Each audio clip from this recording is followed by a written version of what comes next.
Yes, people, what's going on? So Frank Lampard has finally been sacked by Everton, and I've got to say, about damn time too. I know there's been a lot of talk about Everton's board, and there's been protests against the board at Everton, and I think that has taken a little bit of heat, a little bit of attention away from the fact that Frank Lampard has a worse record than Gary Neville did at Valencia, and Gary Neville is widely ridiculed for that record as well. So Frank Lampard is sacked at Everton. The board are taking the heat, and they will take the full heat now. But who will come in next for them? Is it Wayne Rooney? Could he be returning to the Premier League as a manager? And for Everton, he's obviously in America at the moment at DC. He did all right at Derby. He's now fourth favourite to take over as the next Everton manager, with Marcelo Bielsa also being linked, and at this moment a favourite as well. So we'll be looking at that. We'll also be reacting to a little bit from Manchester United's defeat against Arsenal. A lot of disappointment, yes, but we'll get stuck into some of the reaction that's about today as well. So make sure you're keeping it locked to this channel. Subscribe, like, comment, share, etc, etc, and let's get stuck into this story about Frank Lampard. And you know what's mad? It kind of epitomizes where Everton are at the minute. That this story is circulating everywhere. Everyone's talking about it like it's a matter of fact. But if you go over to the Everton website, because I was looking for an official statement, went over to the Everton website, guess what? They're advertising season tickets on the entry page. You enter, and then there's no news about Frank Lampard. So this isn't even official at this moment of recording. But it's widely reported, so it looks like it's happening. And you know, you've got the likes of the BBC and everyone reporting it as well, that Frank Lampard has been sacked. And like I said in the intro, I think the board, and look, from the outside looking in, we see Everton spending money, getting a new stadium, etc.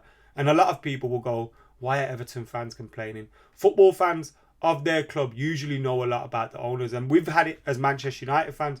People saying, why are you complaining about the Glazers? You spend so much money.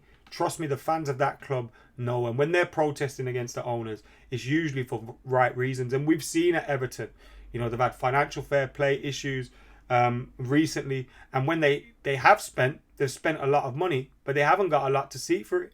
That's mismanagement in itself.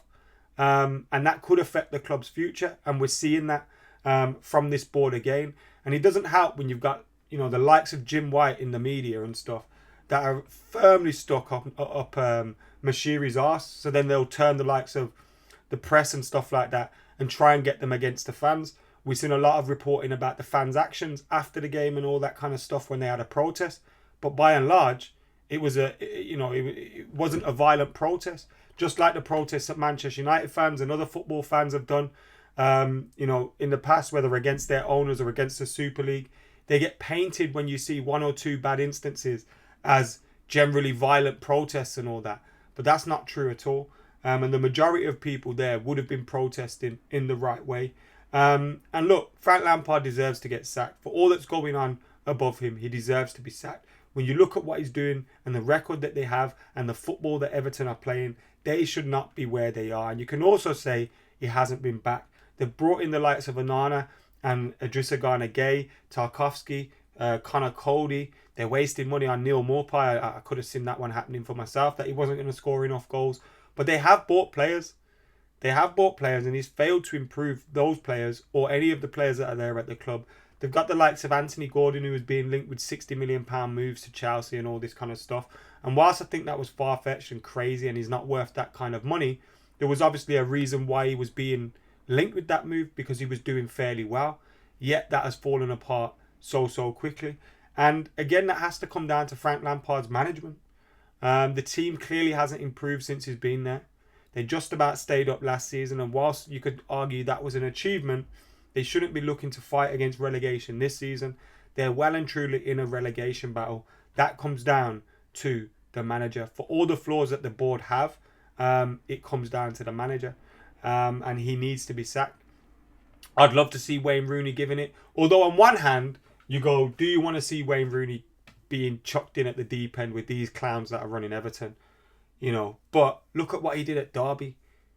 You know, in the circumstances that he was in at Derby, what he did there, It was absolutely incredible. The Championship's a very competitive league, and I know ultimately they went down. But if you look at, if you took that points deduction away, they would have been comfortable. And in those circumstances as well, and when you look at what Lampard did at Derby, they had a team that should have been going up, and they didn't. Failed to deliver there. Chelsea, Thomas Tuchel went in, won the Champions League with the same team that he was having playing abysmal football. So I think Lampard's a dud really as a manager, to be totally honest with you. I've thought that for a long time. And now it's clear he's being sacked. Nevertheless, I hear Everton fans and they want to get rid of the board and all that. But I think the manager was also an issue there.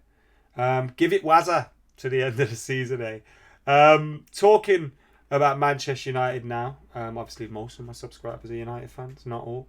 Ten Hag after the game said, maybe in the next couple of hours we realise we are in a good position. But at this moment, I'm annoyed. I told the players, if you want to win trophies, you have to change the mentality, because it's not possible when you are in a top game making such big mistakes. And we made far too many. I think he would have been looking at the goalkeeper and some of the distribution that we had put us under pressure so many times. If you look at the first goal, it come from putting ourselves under pressure, playing out from the back, giving it to Wan-Bissaka in a silly position. Then Wan-Bissaka falls asleep on the back post after we get put under that pressure. The second goal, fantastic shot. And I think Arsenal probably deserved the win in the end. But again, Christian Eriksen, you've got to be closing that down. You've got to be putting a tackle in of some sort. And the third goal, comes from defensive, just unorganised. And it came from a moment where De Gea could have caught a ball and he punched it. And I was thinking, what are you doing? Catch the ball, you sit on it for a bit, you get up off your feet, you push your team out. Take some time, you kill some seconds and possibly a minute there. But you just put us straight back under pressure. And there were clear mistakes United made, but I think the amount of fixtures that we've had and are still coming have been coming thick and fast. We played against a team that are top of the league. We're a team 6 months into progress. We had a couple of days before a game, while Arsenal had a week to prepare. There are positives to take, but still disappointed, man. But we need to get going again, go back on another run. And we got a big chance to do that. But I think what that game against Arsenal showed is as well, we haven't got enough strength in depth. When we're relying on the bench and when we've got players out, we've got problems. So Ten Hag needs time to sort out the team and sort out that squad, and hopefully another transfer window in the summer with new owners where he can buy some players. A player that we've been linked with is Harry Kane. According to reports today, he has been linked with a summer move to United, but his priority remains winning trophies with Tottenham. We'll say goodbye to trophies then. And Roy Keane as well. Check this out. Roy Keane came out after the game yesterday and said, United have made progress, but at the end of the game, I look at Shaw still at left back. There are questions about him. Wan-Bissaka, Fred, McTominay. It's as if Manchester United had not turned the page on the problems of the past. Now, I agree.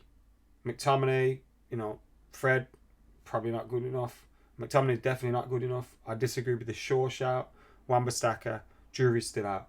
But it's the last sentence that riled me. It's as if Manchester United have not turned the page on the problems of the past. Have you not seen what Ten Hag has been doing this season? It's just idiotic.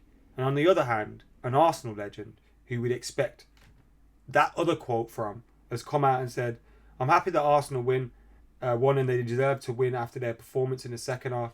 But Man United look completely different under Ten Hag. I will be honest, I'm a big fan of Ten Hag. I like him very much. I recommended him to Laporta after Coleman got sacked. He is a genius. Today we saw a team of 3 years of development against a team with 6 months of development. Also a team with 1 week of rest against a team with 2 days of rest. Yet still United went toe for toe, which for me is surprising. I'd argue we didn't go toe for toe in that second half, but nevertheless, I thought Arsenal would be all over United from the kick-off and United players will sit back, but I was wrong. United had better control of the ball in the first half. You give 1 more year to Ten Hag and back him in the market, and United will be a force to be reckoned with. And that's coming from an Arsenal legend. I think it's clear that Ten Hag is doing something at Old Trafford. Just need to give him some time, and he'll do that. But we've also got a lot to look forward to. League Cup semi-final. We could be looking forward to a trip to Wembley. We've got Reading in the Cup coming up, and we're still doing all right in the league, so everything's not lost. But anyway, let me know your thoughts on Lampard, Rooney. and the Everton managerial situation, and of course United and what's going down there, in the comments below, and I'll see you in a bit.